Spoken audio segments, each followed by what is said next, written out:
Welcome back to the second episode of Morocco through the eyes of a tourist. Not by train, bus, or taxi that our guest chose to explore Morocco. It's by his stamp and with a hitchhiking perspective that Pierre Laplace, or Pierre Le Bomba, is getting straight to the heart of local culture and living a very unique experience that most travels don't live. Travelers, sorry, don't live. To chat with two generous local drivers who picked him up from Throught to Gelmim and from Disney to Algeciras, Le Bomba needed only little words. They were enough for drivers that are usually curious and eager in their turn to chat with a stranger, share food with, and a glimpse of this life story too. So for our guest Le Bomba, it's those journeys of their connection that brings him to Morocco. First of all, I would like to thank you for this interview opportunity, Pierre. Well, thank you very much for having me here tonight. I'm really glad to be with you.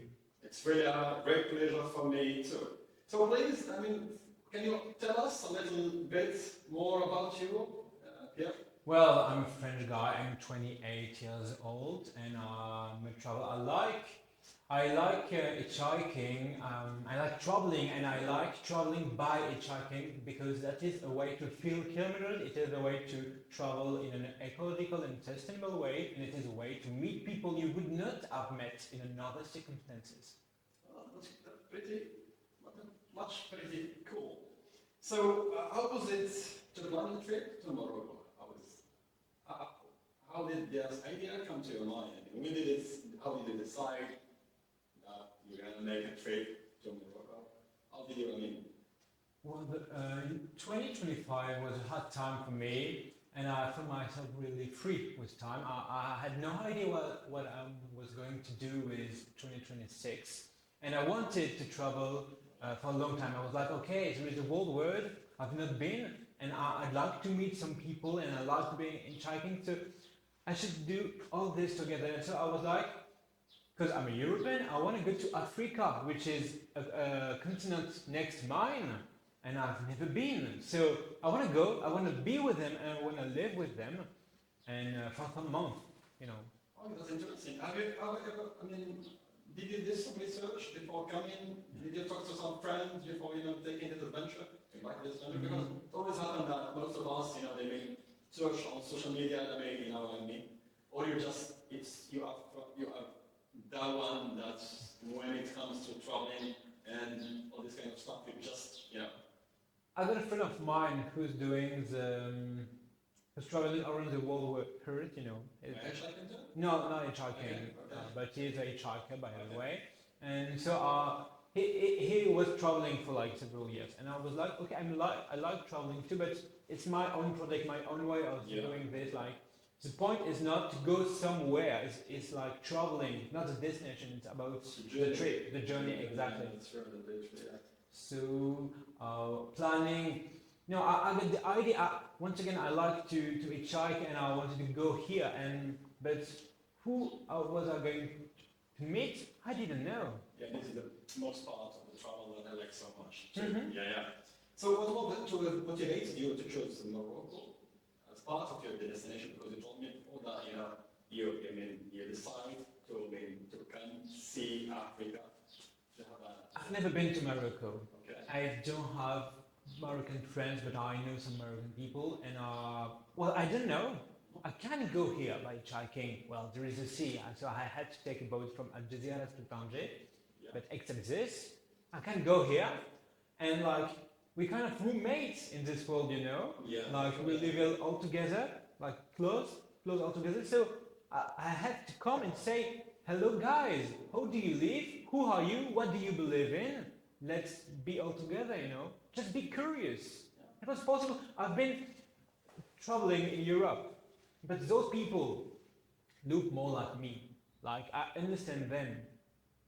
Here is a different mindset. So as I expected, Good. So, what was your first impression once you stepped off the ferry?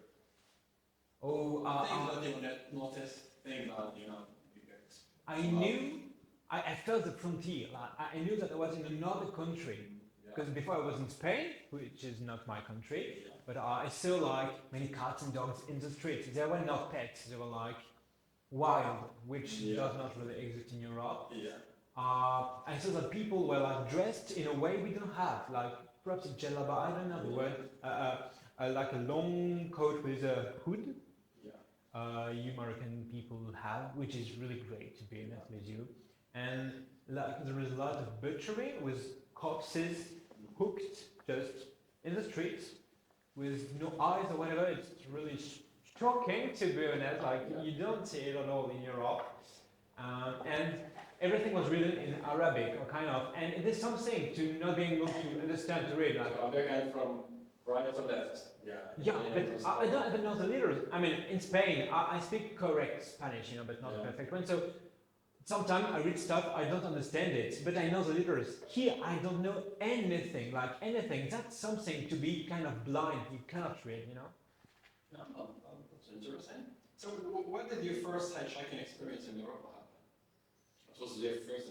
Once you arrived. Well, in the ferry to come, I heard like two French girls speaking, and so I'll come to her. I'll talk to them, and they were like in some band going to for holiday. So I've been hitchhiking before coming to Morocco, and I asked them, "Can I come with you for hitchhiking a bit?" And I've spent like 1 week, 10 days with them, and so it was already hitchhiking. You know, we were like in the same car, going on the road, and but after I was near Ben Sliman. I decided just to go and I say goodbye my friend, I take my backpack and I go and I will find a car, I will go somewhere. I wanted to go to Magnus at the very moment. And I remember, to answer your question, I was like walking in order to get to a point, because when you're hitchhiking you want to reach a spot, which is good for hitchhiking. But before reaching the spot, like a truck just stopped, say, "Hello my friend, please come." I was like, okay. So I went in this truck. There were like two guys walking, and they didn't speak a lot of French, but a bit. And so the point is, they stopped me, say, "Hey, come." I was not asking anything at the very moment. So that is really interesting, because in Europe you would not have seen that. You know, they recognize me as a traveler and say, "Okay, I'm going to help you. Of course, come." You know. So this is something that you get impressed by, right? Yes. Neons, and they offer those, and then they just tell you, that you can. It was one of the first cars too, because I was in the wild, so it meant like I knew at this moment that it was going to be easy to hitchhike in Morocco, because it's the first car, or kind of just stop, even if I'm not asking for anything, stop and take me in the car. Looks like people want to help travelers. Yeah, we'll come back and talk about this kind of how Americans, they really, whenever they see a stranger, whenever they encounter a stranger, they really would love to help in a way or another. We will come, but I will come to this to talk about this point with this cultural aspect. So, how long have you been hitchhiking in Morocco? Well, I've come the 16th of February. Yeah, that time I still remember you wrote to me about welcome. By the way, we met on welcome. This is a platform where people they host each other from all over the world. Sorry. So you wrote to me at that time, so I answered. I told you that I'm sorry because I was not at that time in Titwan with my family in the town. I told you it was Ramadan, so the family gathered together. So I was a little sorry. So he asked me if there's any place safe where you can, I remember, yeah. Yeah. So here, as you may see here, so it is not. I don't really believe that it's not written to meet at that time. So we meet 3 days ago. You wrote to me again. So just once I read your message, I answered, yeah, for sure. It will be a pleasure to host you. And you know what? If we met in the first time, you would not have been able to do this. For sure, because Ramadan for me, it's not big. But now I've got many more stories to tell. I know more about hitchhiking Morocco. I didn't know at this very moment. So you told me on the February, is that right? Yeah, February, like 3 weeks in February and March, and now I'm coming back from my trip. It's been like 2 weeks. 2 weeks today. Okay, good. So I'm really curious to know how did people react when they saw you on the roadside, you know, especially compared to other countries. Well, really easily, you know, like I told you, sometimes people stop and just say, hey, do you want to come? It's really easy to stop, to hitchhike a car, Yeah. like many people stop and say, okay, please come, and they're not afraid at all. Like many people I've been talking to in Europe about hitchhiking, they're like, are you not afraid? Me, if I driving a car, I would not stop because I'm not too much afraid of what the traveler could do to me. Here, people know that we are like all human and, you know, just helping a bit. And so, I don't know, people look, Moroccan people see travelers as a stranger, somebody to help, somebody which is It's like it's like it's their must somehow because we are raised to believe that you know it's a must because it's yeah. with our religious background, you know, we feel that it's very something that's very highly recommended. I mean, if you don't belong to the place, it's our duty to help you and to welcome you and to protect you. You know what I mean? I feel it. Yeah, I felt yeah. it. This is really part of the yeah. So what is a typical day hitchhiking here? What is your tactic or your strategy? Yeah. I mean, are you waiting near villages, gas stations, big roads, like the ones near the big cities? How do you, I mean, Everything what depends. is your secret? I mean, Where do you want to go? Like when I was crossing the Moroccan border from Mauritania to reach the north, like let's say Agadir, there is like 1,500 kilometers. So you're not hitchhiking the same way for doing this or for doing like 1 hour trip like I did for coming for Tetron because I was in Chefchaouen.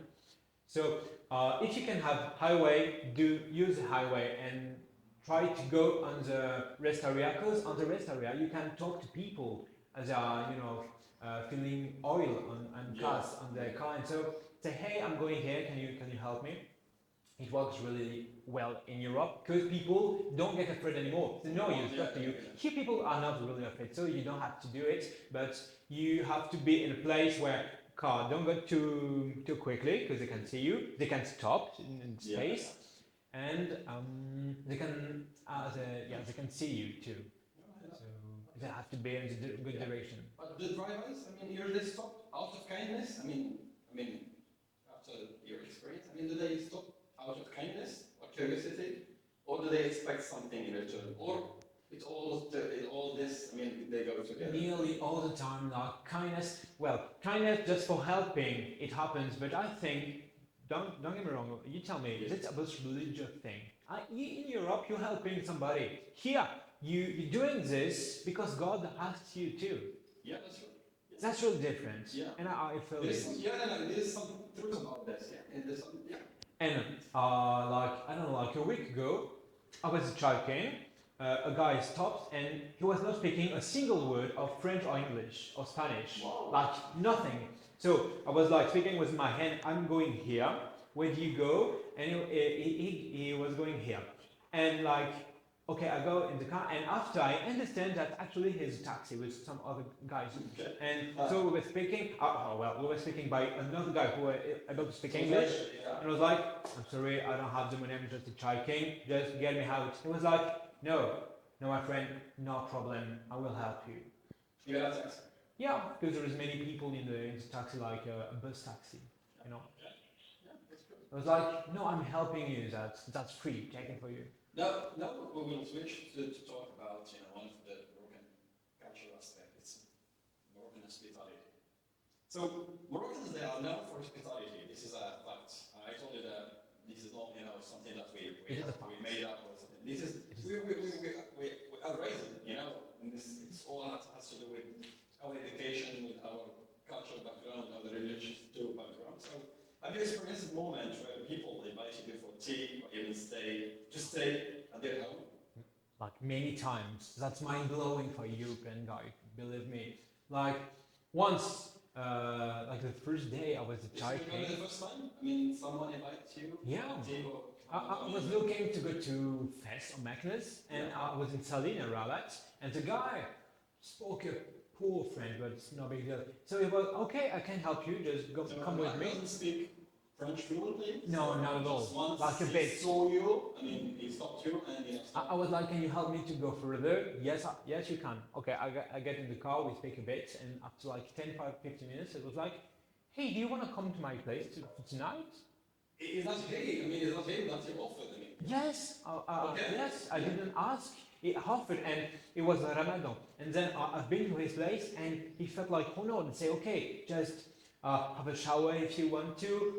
Do you want to eat anything? It was Ramadan, it was still tonight. So offering me food, even if it's a day, and they come. Yeah, it's going on in our country. Yeah, I was like, oh no, I will wait with you, and so I. You do it out of respect, right? Yeah, for sure. But for us, just, I mean, since you're talking, because there are a lot of people, they believe that normally we fast, for God, and we fast, this is something that we get rewarded, I mean, for.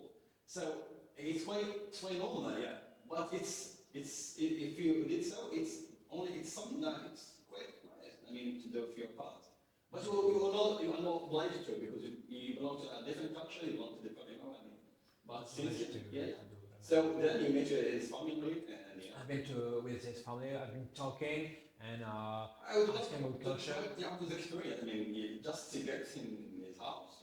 Yeah, like just come to my place, put your bag here, and we were like difficult to speak altogether because you don't speak a very good French. I don't speak Arabic. He don't speak English, but his daughter was able to speak a quite good French, but she was really busy by doing the food for the night. But I was questioning the way of praying because it was like, okay, I'm going to pray. And so it was praying in the living room with everybody chatting all together, which is a different conception of praying than in Europe. And so we've been talking a bit, and after we were like waiting for the hour to call off, and after Bismillah we can eat all together. And there is like one round table and many dishes. And you. Ramadan, Moroccan families, they tend to prepare a lot. This is part of, customs and all that kind of stuff. Yeah. People eating with their hands, many dishes. It was like it's something, I've not been raised like this. I did not know this, and so I can feel that Ramadan. I believe Ramadan was something a bit sad, something a bit shadowy. You have to pray, you have to wait. It's not something really active, but actually everybody is in the mood and waiting for the moment, and it's really great. And having a guest is wonderful. They were really happy to have me here. So, were there any aspects of Morocco that surprised you? Apart from the hospitality or the people whether positive or negatively? God is everywhere here. Everybody is a believer. It's kind of normal, You're saying Bismillah, Alhamdulillah really easily, and you mean it, You're speaking of God in Europe, you don't really do it. You can be a believer, but you have to do it at home or in your church, mosque, synagogue, Yeah, this is really something that I am in Turkey. This is why I started this podcast. I mean, to see, the Morocco, to see the Moroccans with the eyes of the tourists, because this is something, we may not notice as Moroccans. Yeah, that's very good. Yeah, this connection, our connection with God is something, right. I remember too having met a woman telling me that women should stay at home. She thought it was better for the family, for women. Yeah, it's better, but as a notice, they're not here in Morocco. It's a choice, Yeah, and she was like, I don't know, 25 years old. Why not? But you would not find it in Europe, like a way of thinking about feminism and whatever. It's really different about this. It's a different context, So, did you try any forbidden food? The food, yeah. I'm a vegan. Yeah. I'm a vegan. That means that I don't eat animal products or flesh or whatever. Here, people don't get it at all. Like they don't know. They respect. Everybody is respecting the same. Well, that's your culture. That's your religion or whatever. But you miss a lot, my friend. Really. Talking about from the perspective of Moroccan cuisine, really. So, I've had couscous, I've had tagine, I've had dates. Yeah. What's your favorite? Yeah. What's my favorite? Oh, that's a really complicated question. Tagine, the tagine you made me like yesterday. Oh my God, how good it was. I push you to say something. I know. Tell the audience how was. But you're not pushing. It was wonderful, and eating it was wonderful, but making it with you, you teaching me the way to do stuff, the way of chopping potatoes, because there is a specific way. I enjoyed it a lot. Mixing all the stuff and putting in the pot. That's No, quite I'm a showing lot. off, that's I prefer a lot. Yeah. I'm all invited to come and share with me the tagine, yeah. You know, if you take the plane, you go to the hotel, you go to the restaurant to eat sushi, you're not traveling. Coming to your place, you teach me your culture, I'm eating with you, I'm making food with you, like typical Moroccan food, that is really sharing culture. That is traveling academically. Yeah. So Moroccan food is really tasty, really nice. That's true. Now I'm gonna ask you, what is the most memorable encounter you have had with that local tribe? This is something you told me before we started recording. Another tribe? Well, so The long trip, I can call it the long trip, or the long trip. journey. Yeah. So I was trekking in Africa. I was reaching Mauritania in the south of Morocco. There is a desert in the south of Morocco, and in Tiznit, which is in the middle of Morocco, I was looking for a normal car to go south, Yeah. And I was hitchhiking, like waiting, and like a big truck stopped. And the guy said, "Hey, just come with me." He was going into the good direction, so it was good. You can choose cars sometime if you wanna have a good one or whatever. So I was asking him, "Where do you go?" And I saw at this moment that he didn't speak a word of English or Spanish. Very tiny French, like a really little words. And it was like it was a big truck. It was going to Nouakchott, the capital of Mauritania. I said, "Okay, thank you very much. I'm going to Mauritania too." And we went. But it's 1,500 kilometers altogether. It's a long journey. It is. They don't speak the same language. Not at all. And the truck was quite slow, you know. So I spent 2 nights with him in the truck, and we were like, at the beginning we were like, for the first hour talking a bit, like, where do you come from? How many brothers and sisters have you got? But it was really complicated because he did not understand much about this. And so we were all together for the most of the trip, like, in the truck. Me watching the landscape, let's say, and when it was getting dark, it was like, okay, just take the bed just here, and at the middle of the night, he stopped, was going to bed, say, "Hey, take your place, I'm going to sleep." And something wonderful happened with him. It's like, at like 7:30 o'clock, it was Ramadan, it was a moment to eat. So it was like, okay, come with me. It was doing something to wash his hands, or as he is supposed to say, to do it, say, "Come, I'm doing tea for you, I'm sharing bread with you." And we were not able to talk, like, it was like, have it. We're all together, This is part of our culture sharing, this is really one of the most cultural aspects of Morocco, So that's a big memory of mine, just, you are stopped in the desert, there is nothing, just sand everywhere. And the truck is open, and on the truck there was like 2 glasses of tea and a piece of bread, and say, "Hey, my friend, take it." With no words, like, we all together, do you want a date? He had not much things, but a bit of food. It was wonderful. I didn't have much. This is, We were all some people together. that are, too generous. And they don't earn too much, We were alone and together for like 36 hours, something like this. Wow. This is the best thing that for traveling, this is the real, trip. Oh, that's a real trip. This kind of connection, we don't travel, to see places. It's rather than To meet people. to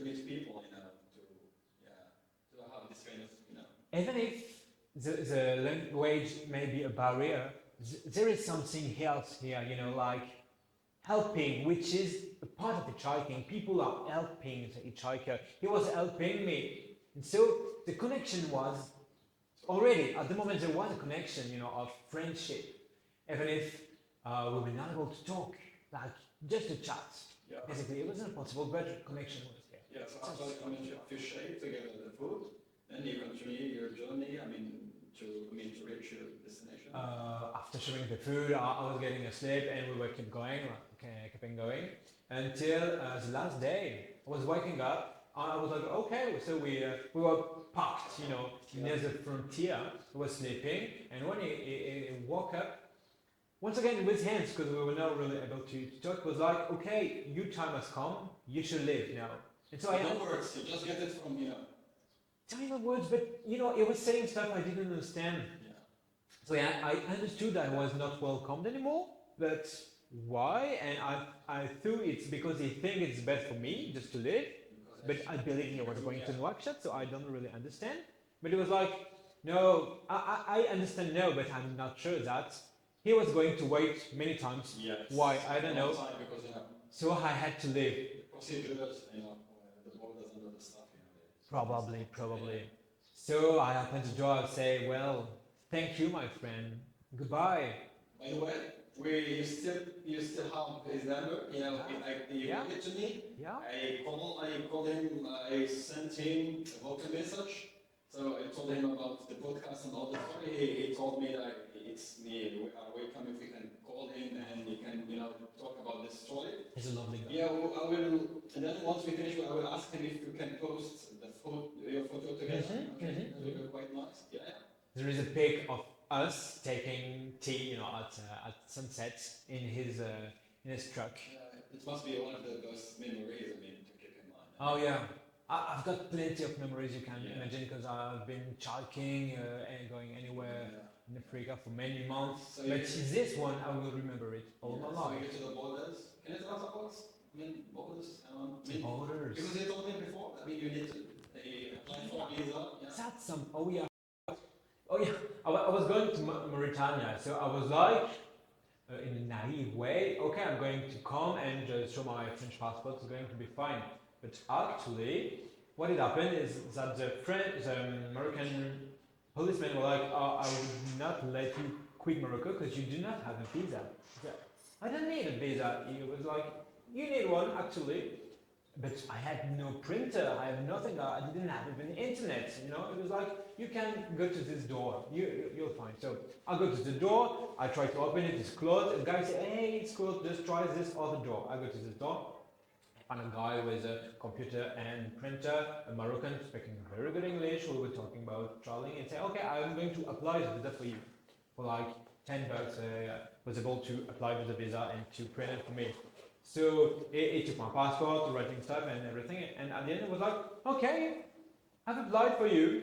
Now you have to wait. It was like waiting for what? I just wanted to cross the basic visa for tourism for 30 days. It was like, no, you've got to wait actually, I was like, oh, okay. But so I had to wait in the replies. There is like no trees and no houses. It's deserts. There's pretty much nothing. So where was I going to sleep? Where was I going to eat? So, there's people traveling but not staying.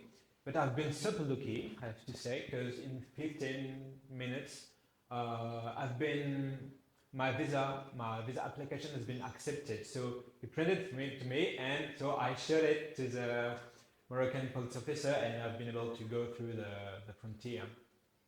What an adventure. Yes, it is. Pierre, did you notice any difference between regions? Since you told me that you have been in the north. I didn't know anything about Morocco, to be honest. Just I was coming, I knew that it was Africa and that. Yeah, I'm talking about the difference of landscapes, or difference in terms of you have been in north, in Knas, in Besliman. I've been in What are the differences? People are wealthier in the north. They live more like Spanish people, I would say, and actually there is like Spanish writings in the north. In the south, no.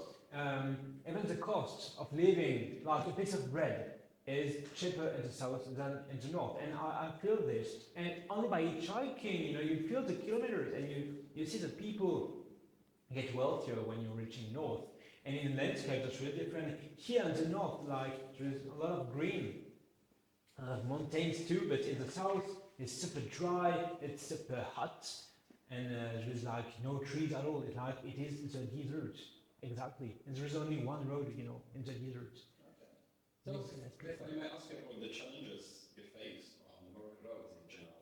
So, what are the biggest challenge? Hiking in Morocco, language barriers, safety or maybe misunderstanding about money. According to your experience, I mean. Well, it was not really difficult to be honest. Anything about this? Well, body language is a problem, but a challenge. Well, you always end up by getting what you want to understand, like even if it's not really complicated, like the basic. But hitchhiking in the south of Morocco can be a difficult a problem in the desert. I mean, because it's super long, you know, like 1,500 kilometers. So hitchhiking with a car, where do you go in 300 kilometers? Very good, I'm coming with you. But once you get out of the car, it's like let's say 6 p.m. There's nothing. You know, where do you go? Because I forgot to tell this. My challenge was to never sleep at the hotel. So I was sleeping at people's place or in the wild. I've got a hammock to put in the trees, and so I can sleep in the wild. But for this, you need to have trees, and so in the desert you cannot. Sometimes I was in the car in the desert saying, okay, well, if I'm dropped here, where do I sleep? And sometimes I didn't know. Just I was like, okay, I don't know. And so once for my trip getting back, I stayed just near the frontier in Gargarat, and I didn't find a car just to get out of the frontier. And it was about to be dark, and so first I see like a little place I've come to, but military people say, hey, sorry, it is military place, you have to get somebody else, somewhere else. And so I found a ruin, you know, used to be a house or whatever, but it was abandoned. But I was able to put my hammock in, and it was dark, so nobody saw me, because that's part two of sleeping in the wild, because you are always waiting to see if animals coming, people coming. But I was fine now. Safe now, safe, thank God. But safety, you told me about safety. Safety, I mean, No problem, never. So far, you can say that Morocco is safe? Yeah. The biggest issue I had was with animals, because I've seen dogs But who looked. they're domestic, our dogs, you know, I can sure that they cannot, go harm to. Yeah. And they can be sick. So if they bite you, you can die from rape. But seriously, nowadays this is becomes a controversial debate. You know, there are a lot of associations that this is something really. I mean, the government has to deal with. But anyway, with Moroccan people, super safe. Like super safe. I've never felt so safe that in Morocco. More like in Europe. Okay. Really, like people are kind here. They see you as a traveler, so somebody to help. You're nobody if you're striking in Spain or in France. You're somebody on the side of the road. Here, you are somebody to help. Okay, good. Nice. So, were there any challenges? Other challenges? Comes to your mind you face during your trip in general? How did you face them? With my way of traveling, you always have to go to water with you, or to have some electricity in your phone. Yeah. Because if you have no water, like it's death, basically, and it can be hot over here. But actually, it is easy here. Just every time you see a human, say, "Hey, please, can you give me water?" And of course, it will. There's not even a question. So, big challenges? No. To be honest, hitchhiking Morocco the way I'm doing, that's not a complicated stuff. You can do it. Everybody can't do it. Just you don't know you can do it. It's about mind. It's not about courage. It's about knowing that you can do it. You don't know, and you have to accept that you don't know, and you don't know what's going to happen the next day, and that's part of the trip. That's part of the trip. And also, this is part of life, because the most part that I like about traveling is that you never know. This mysterious part. It's the best thing, the best part that I like about traveling. Yeah. Let's move and to talk about cultural perspective. We've been talking about. What did the Jamaican teach you about Moroccan culture? The people are really welcoming. I'm coming to this once again, but many times people tell me, "Hey, do you want to come to my place to sleep?" And sometimes they say, "Okay, yeah, for sure. Thank you very much." Like once I was in Mazdouga, and so in the very southeast, like in the desert. I was about to ask you about this experience. I mean, I was with a guy coming to to the city, and he was asking, "Oh, well, where do you go? Have you got an hostel reservation or whatever?" I was like, "Oh no, actually, I don't know. I'm going to sleep perhaps outside, but perhaps in the house of somebody. By the way, is it okay for you or not if I come to your place?" You can say, "No, no problem." It was like, "Oh yeah, of course. Let me call my wife because she's doing food." It was like easy, not emotion. It was normal. Say, "Okay, come." And so I spent the night with them, the evening with them. It was Ramadan. It was really interesting. I've met his daughters, and we shared bread all together. And that's something, once again, to be in a family during Ramadan. Because for me, I feel it like intimacy. You all together, waiting, praying, and waiting for the moment to eat. And so being in this, I'm really grateful for them. Just for So you asked him, I mean, if he can host you, and he just he said yes, like just let him easily. Yeah, of course.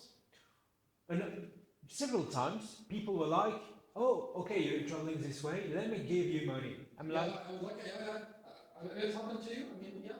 many, like several times. "Let me give you money." I'm like, They take you. I think Moroccan people do not understand the way I'm traveling. That's not part of their culture, you know. Many. Some Europeans do this thing I'm doing, you know. But yeah, you can say it, but I mean, within a generation, yeah, things change. Yeah. Anyway, because he said that, but nowadays, Well, some workers, but they don't do it the way. Yeah, for sure. Yeah. they were surprised. They were like, the way they offer, yeah. you need something, and I was not needing something, but it was like, "I give you money." I say, "No, thank you. I was just needing your car, and I thank you for this." And it was like, "You don't understand. I gave you this money, and I had to understand that it is about God too. You know, He has to. It's a way to spending the money in a good way, in a religious way." Yeah, sure. Yeah, helping, I mean, the one that I need, especially the one that belong to the place, is something like that. A guy in Morocco. We call them in our culture Abiri Sabil.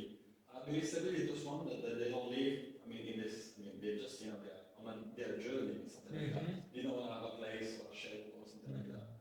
Yeah. A guy in Morocco told me once that there is a hadith that you should give money to a traveler even if the traveler got a horse.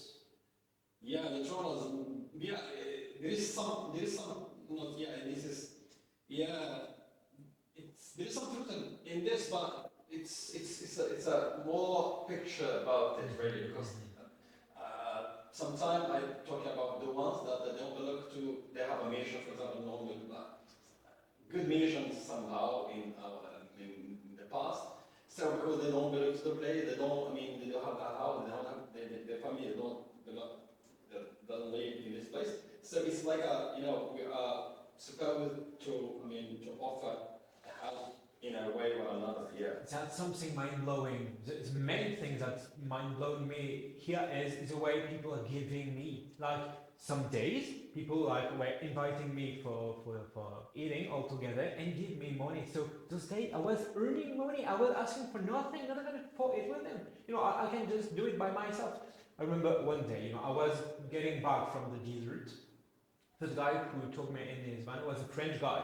So at noon he was like, "Do you want to eat with me?" Of course, we went to a little restaurant. We ate all together. He paid for his meal. I paid for my meal. That's our culture. That's normal. And after, I found another guy, a Moroccan guy, who was like, "Come with me." I bought a tagine for the both of us. I was like, "Oh, I can pay." He was like, "No, I invite you." And after he gave me like 20 dirhams. Like, I give it normal, So in the same day, I felt different between hitchhiking with a French guy and with a Moroccan guy. Okay. This experience changed your view, Morocco compared to? I didn't know nothing about Morocco, but I didn't know it. People were so kind, so open, so welcoming here. That's something you cannot feel if you not live it. I would like to come back to another story. That happened to you on the road. The timing of it's that guy. In the one you told me I was together. It was a funny story. It is a funny story. It's funny and also at the same time, maybe I would like That's you a to funny hear. story. when you it's an adventure, so you have to find it funny. You know, you're not expecting nothing. I was living in Throught, which is a beautiful landscape in Travell, by the way, it didn't happen yet that I visited that place. You told me? a bit after Throught, like 4 kilometers after. You know, I was in the wild, tiny village. You know, and I was looking to reach Ait Mansour, which is a very special place, beautiful too. But it was kind of late, like 6 o'clock. So I was like, perhaps I won't find a car. I will have to sleep here. That's all. That's all right. So I'm hitchhiking, waiting for a car to come, and this car stops. And the guy begins to talk to me in French, in very good French. Say, "Hey, where do you go? Of course, come. It's not a big deal." And so I come in his car, and he was doing like 20 kilometers like me, and after he had to turn right, and I had to turn left. But it was like a matching energy where we were like understanding each other. This guy was a traveler. It was Finally, you find someone that, you know. understanding. Yeah, this guy was a Moroccan, but he told me, well, today I was not able to live in my place because it was 65 years old. His wife just died like a few months ago. It was really complicated for him, so he just put like some stuff. So once you meet, I mean, how did he, I mean, I was really a little curious, you know, how did he, I mean, start, when did he start? Why did it stop? I mean, Well, he saw actually, me. I can see you are in Morocco for adventure, for, you know, you're a stranger that needs somehow, you know, to be, I mean, picked up to get to your place. In the other, I mean, the other side, here we have the Moroccan guy, that maybe at that time he needed someone to, you know, Yeah. share with him, or, because we really believe that, you know, at least speaking about pain or about our loss alleviates pain, I mean, a little bit or something like that. Main problem of my way of traveling can be loneliness, because you may meet a lot of people many times, but people understanding you meet few of them. So I was not really suffering of loneliness, but I was kind of lonely, and he was grieving, so he needed to meet somebody else, and so we met. He was trying to escape the grief he had, and me, I was trying to reach a place, and I wanted to meet people understanding me, and the guy was a traveler. That's fine. Everything was fine, and so for 2 days we changed our plans. I didn't really have a plan. I got an idea, not a plan, and he too. And so we've been all together for like 2 days. He went to the place I was going to, Haït Mansour, and after we've been to his friend's place in a farm, and after to Galmem, which is the city where his friends got a house too, and so we've been here. Well, he parked the car, and after was going to buy some plastic pipe, whatever. So I was coming with him, you know, like visiting the city. It was interesting. And after we went back to find the car, but he did not, because he didn't remember exactly where the car was. So we've been wandering around trying to find a car. I found the car. You went together to buy some stuff. Once you came back, you didn't find the car. No, it's not because the car was gone. It's because he forgot where he has put the car. So for like three and a half hours. No, but have you been wandering in a city, a big one, for like 3.5 hours, perhaps 4 hours, like trying to find a car? And it was kind of upset, of course. And so it was like bold. It was stubborn. Say, okay, we're going to go this way. And it was asking people, oh, do you know where is the Avenue Mohammed 5? And so people say, oh, I think that's this way. And I'm like, why do you want to go to this avenue that we're not parked the car here? Let me know. I know what I'm doing. And I felt it was not a good direction. So for me, it was an adventure. You know, it was a story to tell. So I was like, okay, I'm walking with this guy for like 2 hours now. I don't know where we're reaching, but I'm pretty sure the car is not here. But we were wandering, and his friends who lived in the city, they were talking to each other, but in Arabic, and I was not really understanding. After they've been arguing, okay, and people were like looking at us, and so they split. And like 10 minutes after, the friend called him, saying, "Hey, I know where your car is. Just come this way." And just before this, I told him, "Well, we are looking for like 3 hours now. Please, let me give you a piece of advice." And they go, "This way. I think it might be interesting." I was not exactly right, but actually it was a good area, you know. Yeah. So it was funny just to be with a random guy, random friend from the last day, just to find a car he's lost, you know, in a random city I didn't know. Yeah, it's only happened when you were working again. Yeah. So I think we are close to come to the end of our podcast. So is there any advice you may give to someone who wants to hitchhike across Morocco? Well, actually, the problem is in your mind. That's easy. It's easier to hitchhike in Morocco than in Spain than in France. Just you need a backpack, you need a thumb, and that's fine. Everybody can do it. Really, everybody. Just you have to prepare it to learn how to hitchhike, and I learn. They don't need to learn Arabic, is that right? Some Well, it's better to know how to hitchhike, but there is books but that's really easy to find the like website or whatever. But just do it, even a bit. You don't have to be with a hammock on your backpack and for doing this for months like me. Just try, like one day or two. It's really works. I mean, Just try it, and by this way, you will meet Moroccan people you would not have met in other circumstances. Because if you go to the hotel and you have only commercial relationship with people like buying stuff, that's another relationship. If they are helping you, you might go to the place and be with them, build this kind of connection. cook with them, tagine and eating it, and believe me, that's something wonderful. Okay. So are there any places you recommend others to avoid? Oh, well, I like meeting people and beautiful landscape. Throught is wonderful. It's like wild mountain with a beautiful city in By it. the way, I will put it in the list. It has always been on my list, but I will You put should. it. Yeah, I would like You to. should go. Yeah. Chefchaouen, the blue city, is really nice too. Really touristic, you know. It's not anymore really authentic, but it's quite beautiful in a beautiful place. Yeah. Beautiful mountains. That's really nice. Good one. Tifon is good. It's like If you wanna. white and green city. Yeah, relax, You know. Yeah. Yeah. Have a kind of typical or something like that. Yeah. Yes. But Tifon, perhaps the negative side is looks a bit like Europe. Like Yeah, it's really like a bit. yeah. A bit. They call it, they call it, yeah, they call it the Lyon. water of Granada, yeah. Yeah. But it's wonderful. Yeah, because of to be honest. the architecture and all this kind of mixture between. Yeah, you're right. Yeah. It's not like super touristic like Morocco. Morocco, everybody's trying to grab you to eat food, to go to a restaurant, to sell you stuff. Here, no, like Tétouan is kind of, I guess, a normal place with normal people, and so you can't see how they live. Yeah. So before we finish, can you describe, your hitchhiking experience in Morocco in one word or one sentence? What you may say. It's about human experience, you know. You can think, well, hitchhiking, you have to wait, it's like uncomfortable, it's easy to take the bus, because the bus you know that you're going to reach the place. But by hitchhiking, that's different. You're looking to meet people. Somebody is going to stop, you're going to meet him.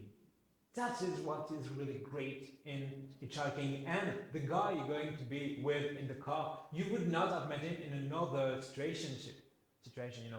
When you're meeting people, people look like you because you walk in the same place, your friend or whatever. Here can be anyone.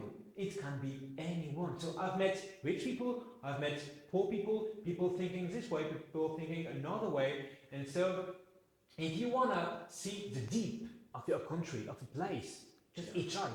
It's about human experience.